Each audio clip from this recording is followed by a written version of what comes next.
హరీష్ రావు, కేటీఆర్, కేసీఆర్ ఎవరు వచ్చినా బీజేపీలోకి స్వాగతిస్తామని ఎంపీ రఘునందన్ రావు అన్నారు. కేసీఆర్ ఇంటికి ఈడీ రాక తప్పదని రఘునందన్ జోస్యం చెప్పారు.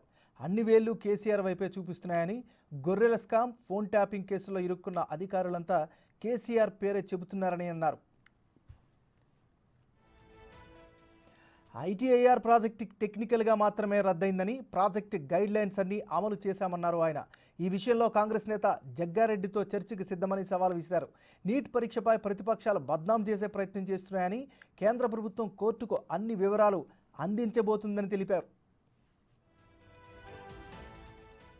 జగ్గారెడ్డి గారు కానీ జర్నలిస్ట్ మిత్రులకు కానీ అవేర్నెస్ కోసం చెప్పదలుచుకుంది ఏంటంటే, ఐటీఐఆర్ అనేది ఒక ప్రత్యేకమైనటువంటి ప్రాజెక్ట్ కాదు. అది ముందానగర్ రైల్వే స్టేషన్ దగ్గర నుంచి శంషాబాద్ రైల్వే స్టేషన్ వరకు ఒక కారిడార్ని డెవలప్ చేసి ఆ ప్రాంతంలో పరిశ్రమలు తీసుకురావాలని ఒకటి, ఇటువైపు వెళ్తే పటాన్చెరు వైపు వెళ్ళే దారి లోపల కూకట్పల్లి కంటే ముందు నుంచి మియాపూర్ వరకు ఒక రైల్వే స్టేషన్ లోపల ఉండేటువంటి చుట్టూ పరిసర ప్రాంతాల్లో ఉన్నటువంటి ల్యాండ్స్ని డెవలప్ చేసి దానికి అనుసంధానంగా ఉన్న జాతీయ రహదారులను డెవలప్ చేసి ఇన్ఫ్రాస్ట్రక్చర్ డెవలప్ చేసి ఐటీఐఆర్ని రూపొందించాలని, డెవలప్ చేయాలని కాంగ్రెస్ పార్టీ మన్మోహన్ సింగ్ గారి నాయకత్వంలో ఏదైతే ప్రతిపాదించిందో, టెక్నికల్గా ఐటీఐఆర్ని భారత ప్రభుత్వం నరేంద్ర మోడీ గారి నాయకత్వంలో రద్దు చేసినప్పటికీ కాంగ్రెస్ పార్టీ ఐటీఐఆర్ అని రాసినటువంటి గైడ్ లైన్స్ ఏవైతే ఉన్నాయో ఆ గైడ్ లైన్స్ అన్నింటినీ 10 సంవత్సరాల నరేంద్ర మోడీ గారి పాలనలో పూర్తి చేసినాం.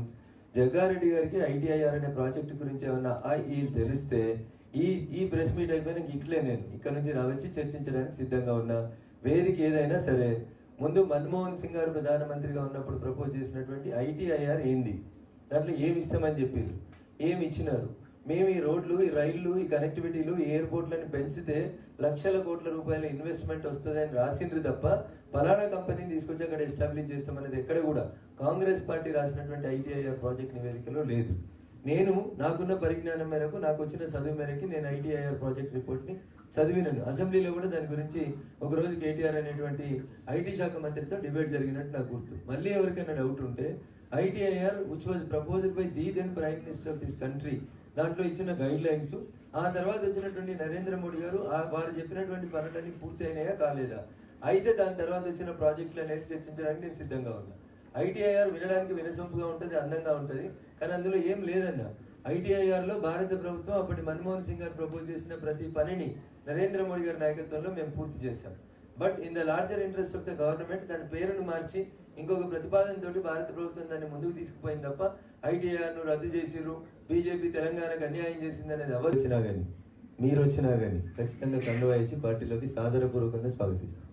I don't have any limitations or bar or వ్యక్తిగతంగా ఎమర్జెన్సీ నాకు ఎవరి మీద లేదు. పార్టీ ఎదుగుదల కోసం ఎవరు వచ్చినా స్వాగతిస్తాం.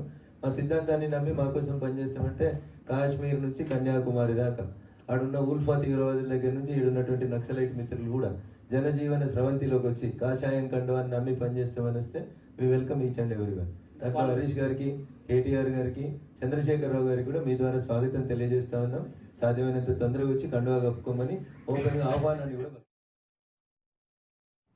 ఇక ఎంపీ రఘునందన్ చేసినటువంటి కొన్ని కామెంట్స్కి సంబంధించి చూస్తే, కేసీఆర్ ఇంటికి ఈడీ రాబోతుందని బీజేపీ ఎంపీ చెప్పడం ఇప్పుడు హాట్ టాపిక్గా మారింది. ఇదే అంశానికి సంబంధించి మరింత తాజా సమాచారం అందించేందుకు మా రిపోర్టర్ వెంకట్ సిద్ధంగా ఉన్నారు.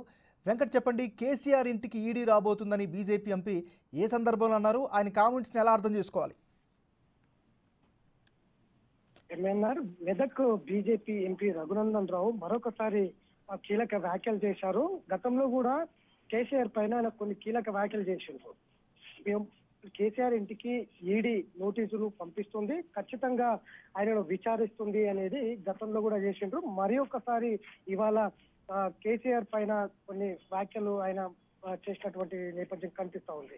ఎందుకంటే ఇప్పటికే ప్రభుత్వం వేసినటువంటి కమిషన్లు, 2 కమిషన్లు, ఇటు కాళేశ్వరం, ఇటు పవర్ సంబంధించిన విచారణలు కొనసాగుతూ ఉన్నాయి. ఆ 2 విచారణలు 100 రోజుల్లో కంప్లీట్ చేసిన తర్వాత దానికి సంబంధించిన నివేదిక ప్రభుత్వానికి అప్పజెప్పే పనిలో విచారణ సంస్థలు ఉన్నాయి. మరోవైపు ఫోన్ ట్యాపింగ్ అంశం కావచ్చు, ఇటు గొర్రెల స్కామ్ సంబంధించిన అంశంలో కూడా ప్రధానంగా కేసీఆర్ మాటనే వినిపిస్తూ ఉంది. ఎటు చూసినా కూడా కేసీఆర్ మాటనే వినిపిస్తుంది. కేసీఆర్ వైపుకే అన్ని కూడా విచారణలన్నీ కూడా అటువైపే చూపిస్తున్నాయి. ఖచ్చితంగా కేసీఆర్ ప్రధాన ముద్దాయిగా ఇందులో ఉంటారనేది రఘునందన్ రావు అభిప్రాయపడుతున్నారు. గతం నుంచి కూడా ఆయన ఇట్లాంటి అంశాల్లో కేసీఆర్ టార్గెట్ చేస్తూ వ్యాఖ్యలు చేస్తున్నటువంటి నేపథ్యం కనిపిస్తా ఉంది. అందులో భాగంగానే ఈ రాష్ట్రంలో గత 10 ఏళ్లలో జరిగినటువంటి అవినీతిలో కేసీఆర్ పాలనలో ప్రధాన ముద్దాయిగా కేసీఆరే ఉండబోతున్నారు. ఖచ్చితంగా ఇప్పటికే గొర్రెల స్కామ్ లో ఈడీ ఎంట్రీ అయింది. ఈడీ విచారణ చేపడుతుంది పూర్తి స్థాయిలో.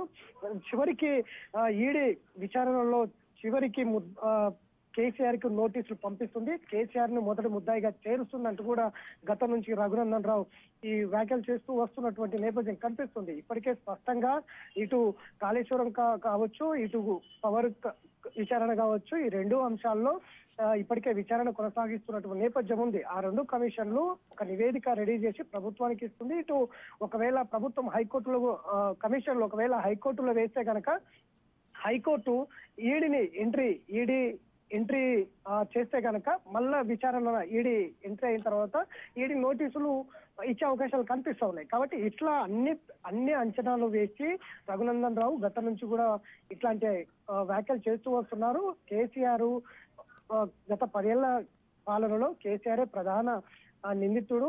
ఆయన ప్రతి అంశంలో ముందు ఆయన పేరే వినిపిస్తుంది. కాబట్టి ఖచ్చితంగా ఆయనకు విచారణ సంస్థలు నోటీసులు పంపిస్తాయి, విచారణ చేపడతాయి, అడుకుంటే అరెస్ట్ కూడా చేస్తాయి అనే అభిప్రాయాన్ని అయితే వ్యక్తం చేస్తున్నటువంటి నేపథ్యం కనిపిస్తా ఉంది.